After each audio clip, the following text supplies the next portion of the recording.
البدع والأهواء، أهل البدع العقائدية وأهل البدع السياسية. نقول بيننا وبينكم السلف، بيننا وبينكم الكتب، كان فيقول البدع بيننا وبينكم. Amin. Asyhadu alla ilaha illallah wahdahu la syarikalah wa asyhadu anna Muhammadan abduhu wa rasuluh. Allahumma shalli ala Muhammadin abdika wa rasulik wa ala alihi wa ashabihi ajma'in, amma ba'd. Kita lanjutkan pembahasan dari Kitabul Adab, masuk ke muka surat 85.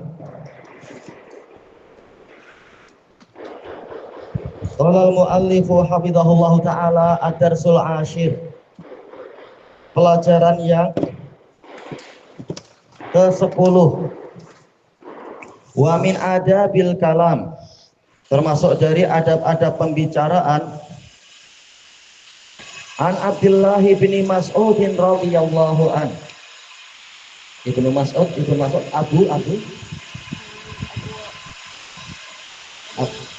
Abdullah bin Mas'ud, Abu siapa? Bisa ya? Iya, Abu Abdurrahman, beliau Abu Abdurrahman.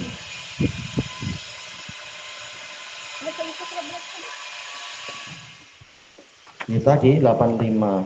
Qala Rasulullah sallallahu alaihi wasallam, idza kuntum salasah, jika kalian ada 3 orang, fala yatanajasnani dunal akhar.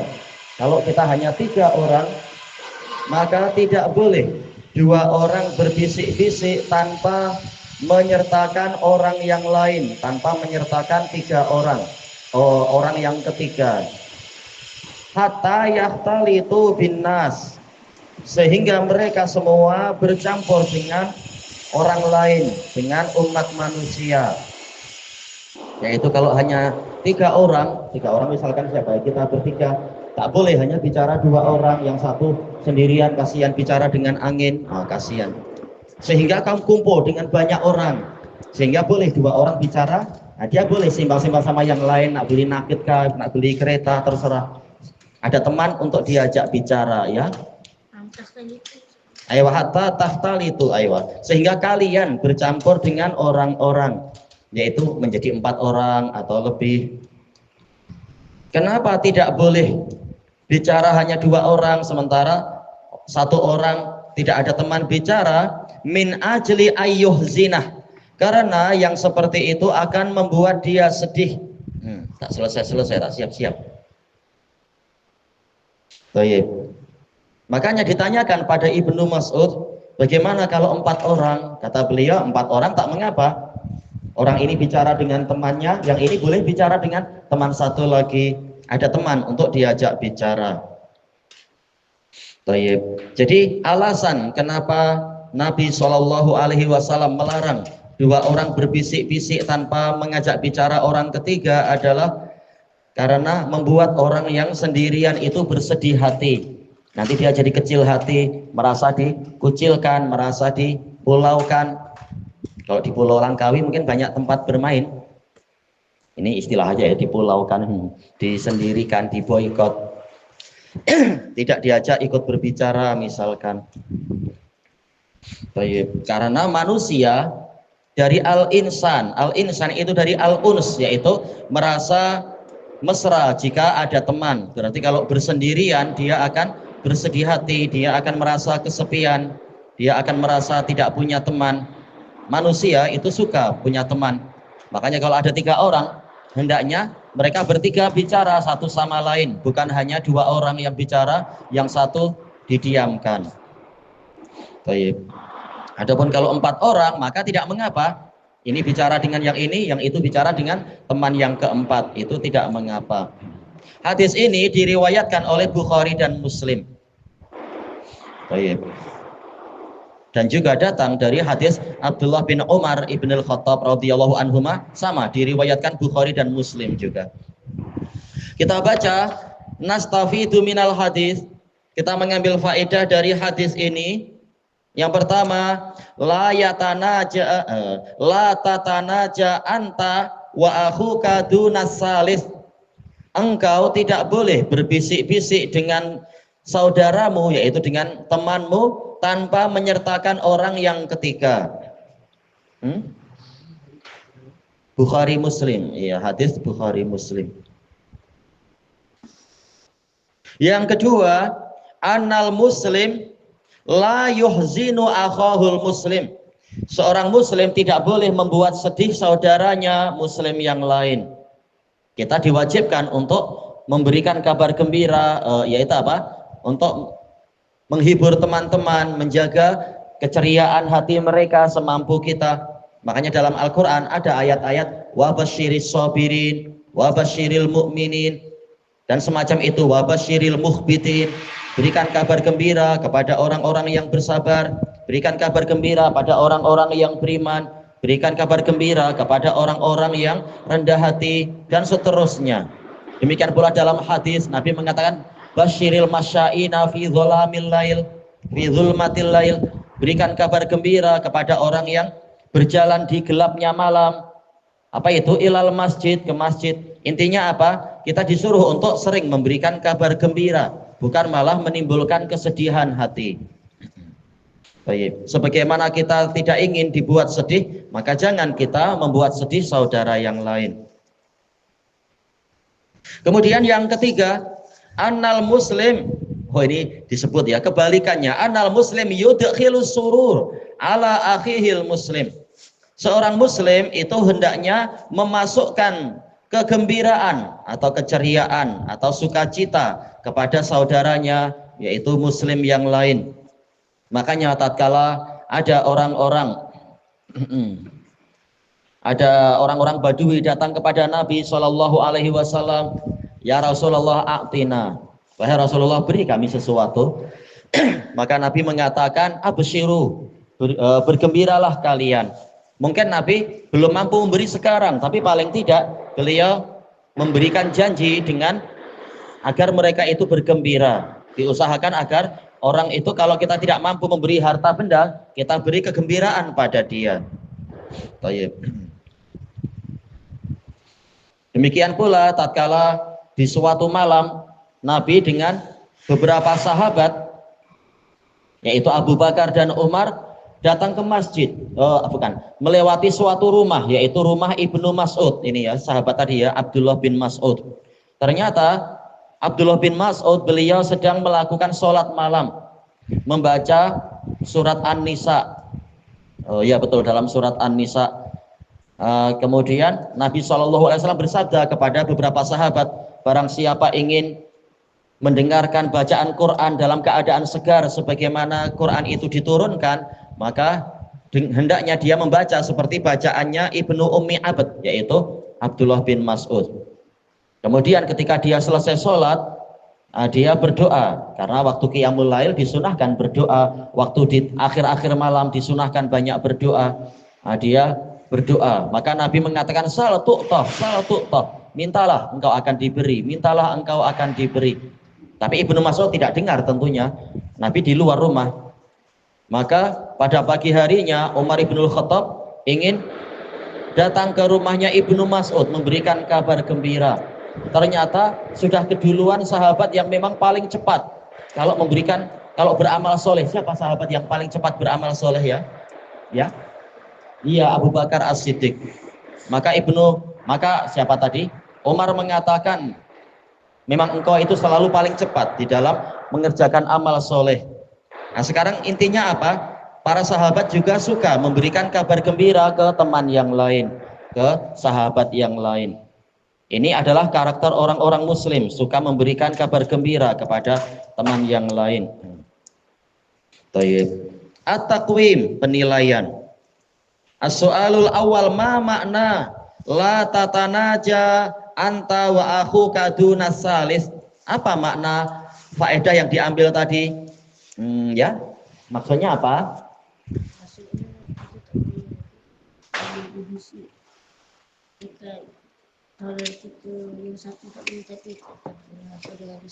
Iya, tidak boleh kita berbisik-bisik, yaitu saya satu orang bisik-bisik dengan orang kedua tanpa menyertakan orang ketiga. Itu kalau semuanya ada berapa orang? Iya, kalau hanya 3 orang. Kalau 4 tidak mengapa, nah, masing-masing bicara 2 orang, tidak mengapa. Jadi tidak ada yang kesepian bersendirian. Yang kedua, limadza nuhina an hadzal fi'il. Kenapa kita dilarang dari perbuatan itu? Kenapa?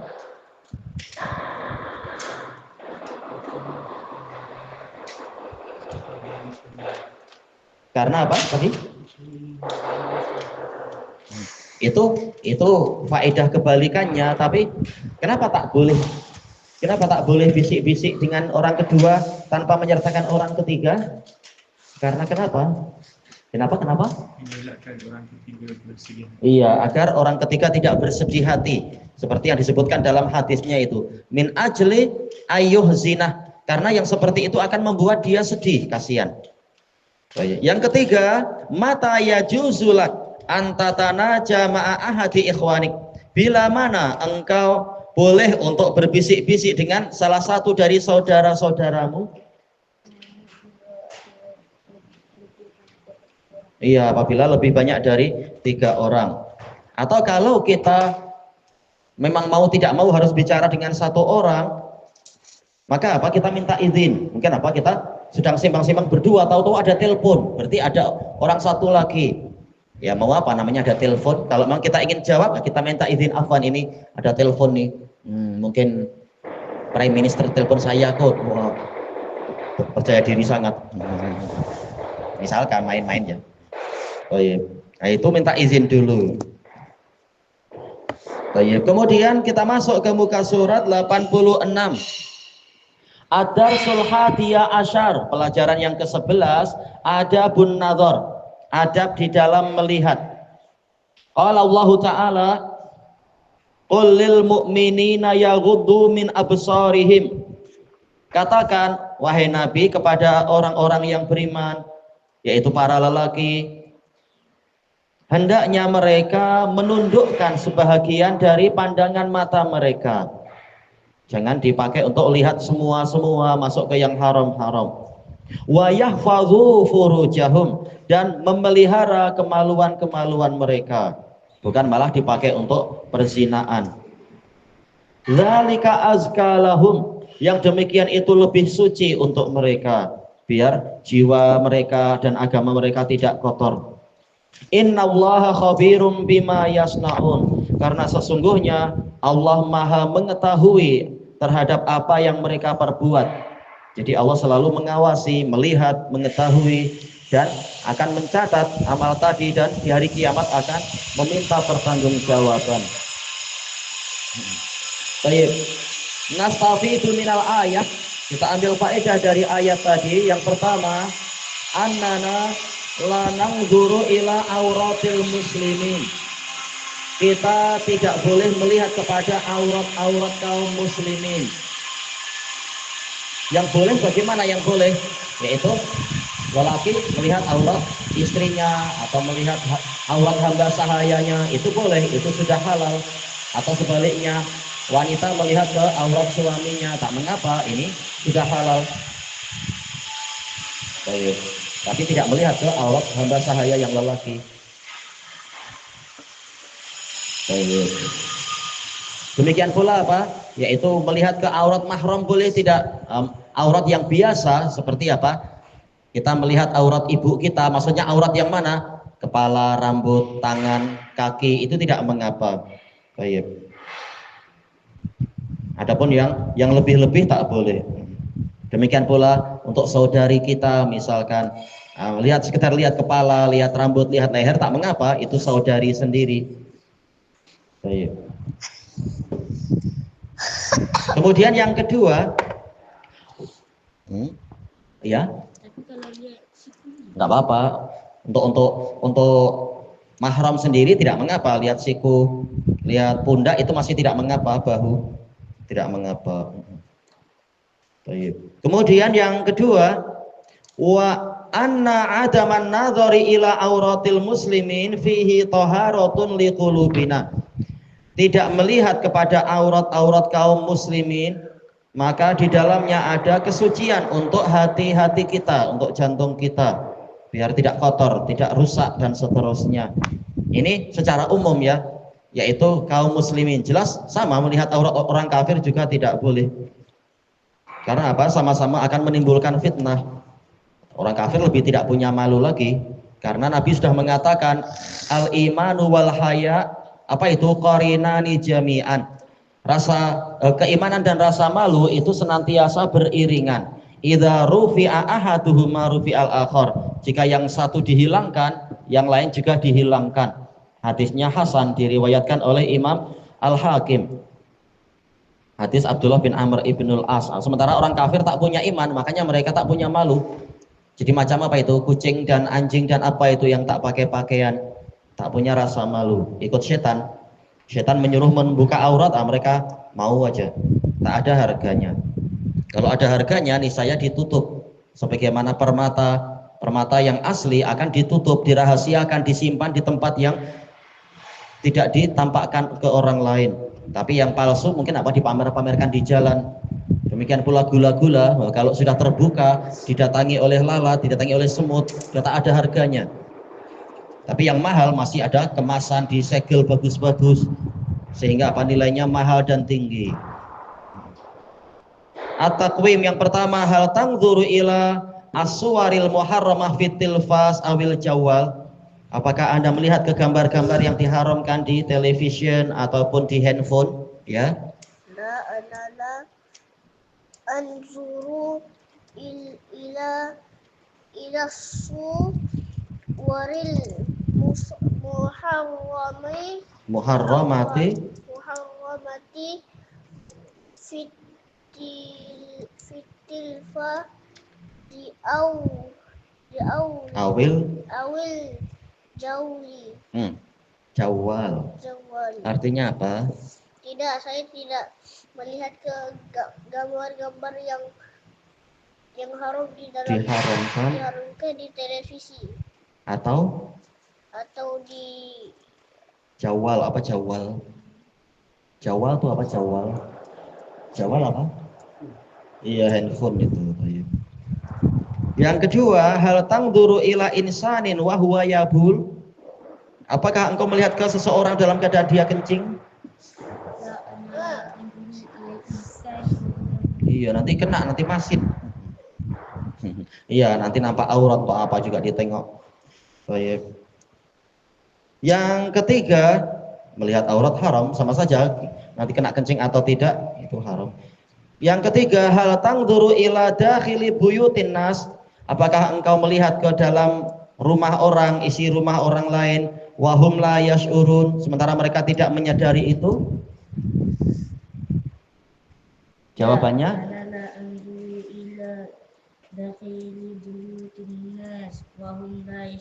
Artinya apa? Tidak, saya tidak melihat di dalam rumah manusia, rumah orang lain. Dan dia tidak. Ya, dalam keadaan mereka tidak mengetahui itu. Yang suka seperti itu siapa berarti? Pencuri lah ya, suka cari-cari masuk rumah, padahal belum minta izin. Tak ada kan? Pencuri bilang, afwan saya minta izin nak mencuri, mana ada? Jelas masuk tanpa izin. Kemudian cari-cari perhiasan, cari apalah mungkin duit atau cari barang-barang yang mahal, barang kemas dan seterusnya. Nah, pencuri melanggar larangan-larangan ini.